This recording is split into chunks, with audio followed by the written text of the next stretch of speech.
Amados irmãos, é muito bom estarmos mais uma vez juntos para compartilhar a palavra do Senhor, entendendo que ela é a lâmpada para os nossos pés e ela é a luz, para os nossos caminhos. Palavra esta de Deus que nos revigora, que nos encoraja, que nos alimenta e que nos faz, sem dúvida alguma, prosseguir no caminho, de cabeça erguida e firme para a glória do nosso bom Deus. Eu quero convidar você a refletir comigo no texto que nós temos aqui de Romanos, capítulo 12, nos versículos 1 e 2. Esta palavra diz assim: rogo-vos, pois, irmãos, pela misericórdia de Deus, que apresentei os vossos corpos por sacrifício vivo, santo e agradável a Deus, que é o vosso culto racional.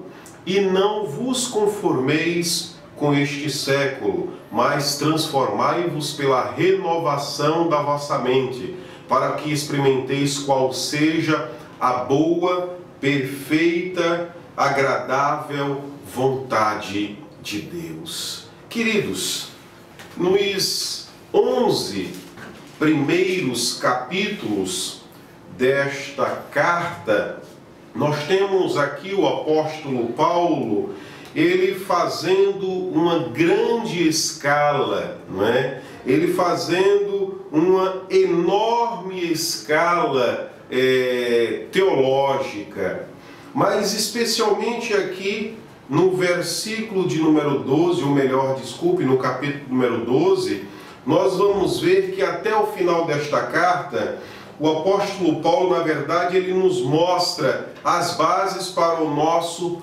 comportamento. De que maneira e de que forma nós devemos nos comportar em meio aos irmãos e, naturalmente, diante da sociedade, diante do mundo.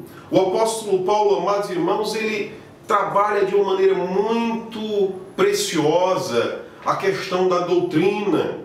Ele também fala dos deveres que cada um de nós temos, primeiramente diante de Deus, diante da igreja e naturalmente diante da sociedade, diante dos homens comuns.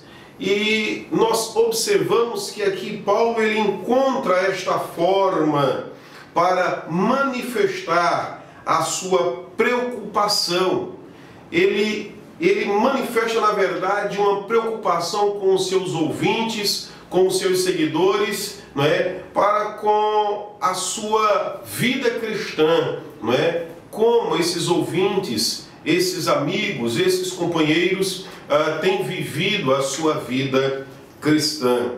E é muito importante observarmos que toda esta palavra trazida pelo apóstolo Paulo, na verdade, ela tem como fundamento, ela tem como base a misericórdia de Deus, o amor de Deus, a vontade de Deus para o homem, ou seja, a maneira amorosa com a qual Deus tem tratado os seus filhos. E, sem dúvida alguma, a redenção pela graça e graça esta que se manifesta de uma maneira muito plena na pessoa do Senhor Jesus Cristo. Eu quero aqui observar dentro deste texto o que Paulo faz, o que ele nos apresenta, e naturalmente em destaque aqui nós temos a apresentação daquilo que é importante para a vida do cristão. Ele diz: nós devemos apresentar nosso corpo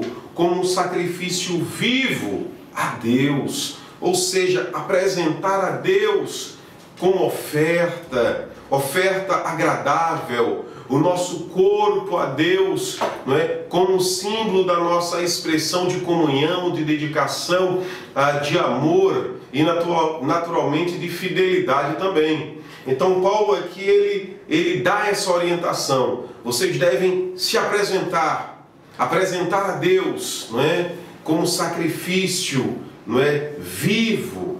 Ele fala também de algo importante neste texto. Ele fala sobre a separação que o cristão deve viver. Separação esta do mundo, como ele deixa muito explícito nós devemos evitar nos conformarmos com os caminhos do mundo, ou seja, é a separação, não é? Nós não podemos aceitar, nós não podemos ser, digamos, tolerantes com o pecado, não é? Nós amamos o pecador, mas nós não aceitamos o pecado. Da mesma forma, Deus ama o pecador e aborrece ao pecado. E aí Paulo fala de algo também muito importante no texto. Ele fala sobre transformação. Nós devemos renovar nossa mente e depois modificar a nossa vida. É o que o texto nos diz, não é? Mudança de vida, mudança de pensamento, mudança de atitude, mudança de caráter, para verdadeiramente testificar, não é, dessa graça, desse amor de Deus que é incomparável. Esse é o amor de Deus, esse é o amor que Deus tem para cada um de nós. E em contrapartida, nós precisamos realmente viver esse evangelho da graça, esse evangelho da transformação, esse evangelho do poder de Deus. Que Ele te abençoe, que Ele te ajude, que Ele nos ajude e nos fortaleça em nossa caminhada. Amém.